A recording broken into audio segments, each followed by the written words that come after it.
Maharaj Ji talked about irrelevancies as if they were very important. Maharaj Ji would talk to one and be hitting another, and only the one who was supposed to would understand. Maharaj Ji showed great interest in everything, just like an ordinary man. He had no pretensions, yet nobody could deceive him. With the Westerners, the talk usually included a series of routines. With many of them, Maharaj Ji developed special routines, and the particular individual would be called to the front day after day to perform the same dialogue.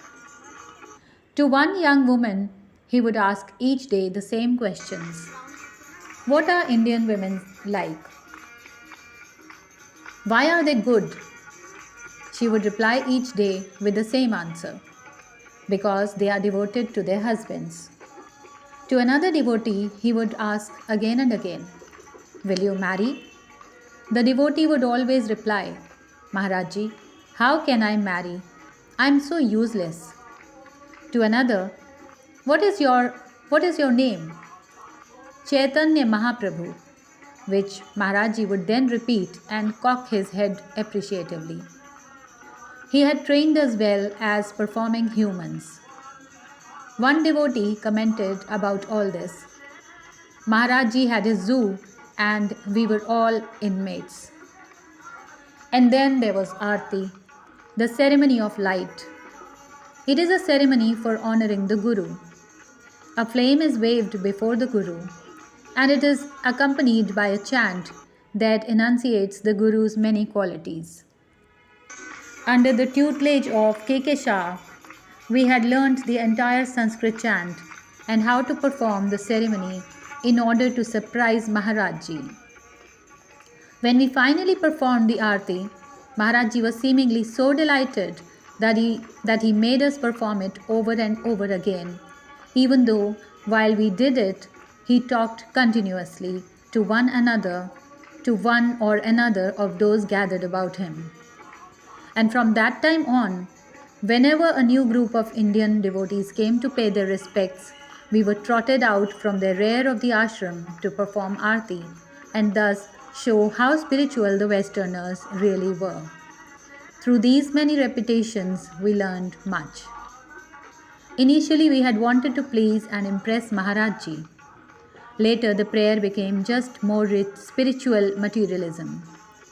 But through the constant repetition, we came to appreciate how a ritual can take on a life of its own and generate a spiritual power independent of the specific reason for which it is being performed at any one time.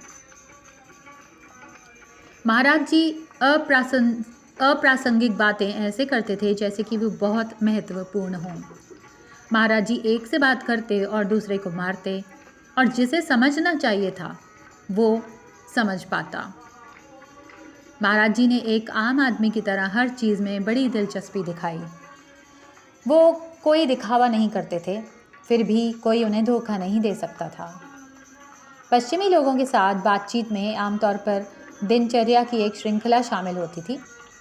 उनमें से किसी के साथ महाराज जी ने विशेष दिनचर्या विकसित की और उस विशेष व्यक्ति को वही संवाद करने के लिए बार बार सामने बुलाया जाता था। वो हर दिन एक युवती से वही सवाल पूछते थे, भारतीय महिलाएं कैसी होती हैं? वे अच्छी क्यों होती हैं?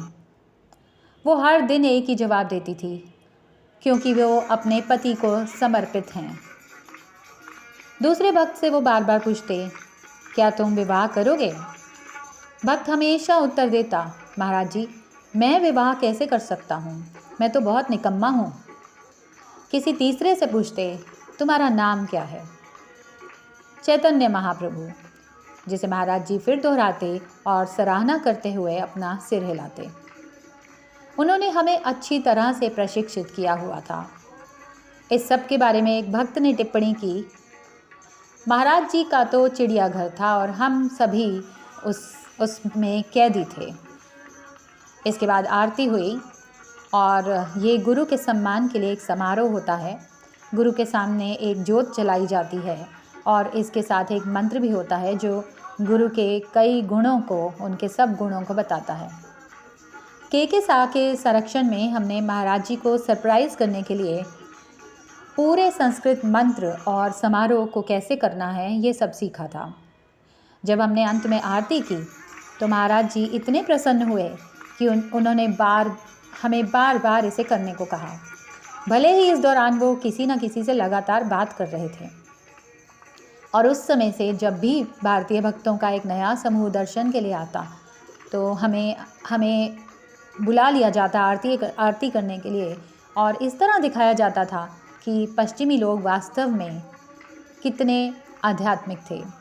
इस तरह बार बार दोहराने से हमने बहुत कुछ सीखा। शुरू में हम महाराज जी को खुश करना चाहते थे, उन्हें प्रभावित करना चाहते थे।